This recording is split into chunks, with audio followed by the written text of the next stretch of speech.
am Tara. And I'm Jill. We're the authors of the Dining on a Dime cookbook. We run the How to Save on Groceries Facebook group. The link is in the description below. Go join if you want to learn how to save on groceries.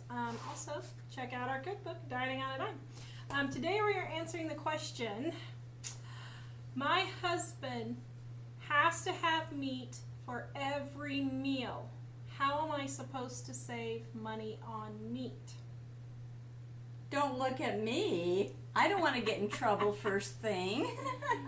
Okay, so this can be a little touchy, especially if you're a stay-at-home mom and he's the one working, bringing in the income, so to speak. But actually, you know, this could get kind of serious. This could get real deep This here. could get real serious. The thing is, you want to go first? No, Want me? you go first. Okay. The thing is, if your husband is complaining about what you're cooking, this is not a good thing to start out with, you know, in general.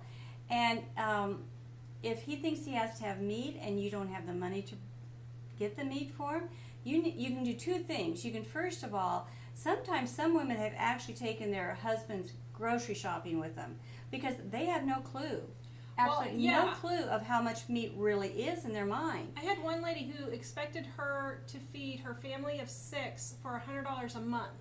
Mm-hmm. Because her husband had no idea what grocery prices were like. And she's like, well, what am I supposed to do? And I'm like, you need to give him a reality check. Yeah, and so you insist that he go with you to the grocery store if he wants meat, and let him look at some of the prices and get a general idea. Take a pencil and a paper or a computer or phone, something, and add these prices up so he can understand for 1 week how much meat was going to cost. Now, the other thing, if he refuses to do that and he still hollers about it, well, let me go the soft direction first. Surely most men would be willing if you stretch the meat in like a stew or a casserole. I don't know what they actually mean by meat. Do you have to have a chunk of meat here that he can gnaw on, you know, and different things? Well, one lady was buying a half a pound of meat per meal per person for her family. Now that's outrageous. That's having too much meat. I mean, he can have meat, but you can give a Make sure it's the right portion. Even if he's a lumberjack, he doesn't need a half a pound. Well, okay, maybe a lumberjack.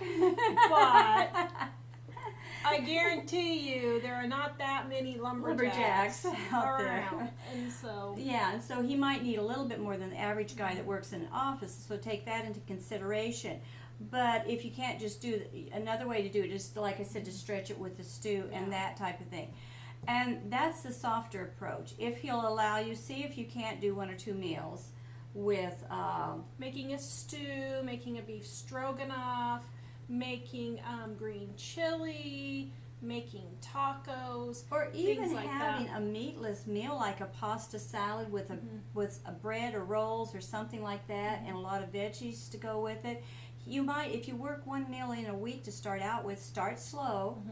The secret is start slow on these things. Just don't go in and say, boom, this is what we're doing today. Start slow. Maybe work in 1 meal a week. Let him get used to that, and then keep working your way up to do a couple more. But then if he still hollers and complains, this is the tough one. I'm sorry, you'll just have to tell him he's going to have to provide more money for you then. He'll have to get a second Bottom job. line. Yeah.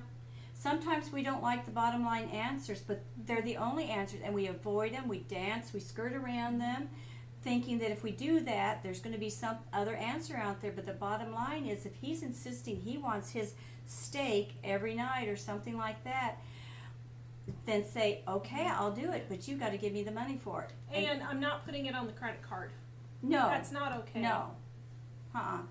And if he is not understanding, if he doesn't want to work with you, that takes another step farther into marriage counseling.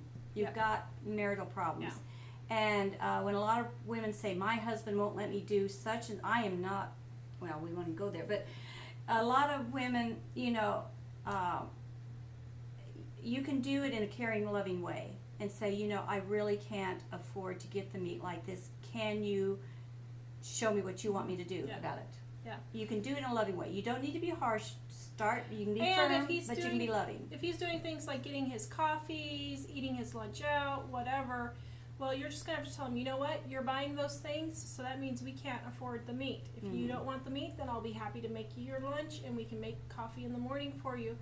And you also should not just be going out just frittering money away either. That's a good point. Make sure you're doing everything you're supposed to be doing. That you're checking the sales, you're being as careful as you can, stretching the food. Do your part first, and then you might find you can save enough to provide the meat. Are you getting it on sale? Are you watching your flyers? Are you not wasting your food and throwing stuff away? Do those things first. That's the very first thing, and then go to them. Yep. So if you're having that problem, there's a couple of solutions, and if neither of those work, we highly suggest that you get marriage counseling, because this is way bigger than just eating meat. So, anyway, please check out our Dining on a Dime cookbook for more ways to save, and go visit us at livingonadime.com, and we will see you guys next time.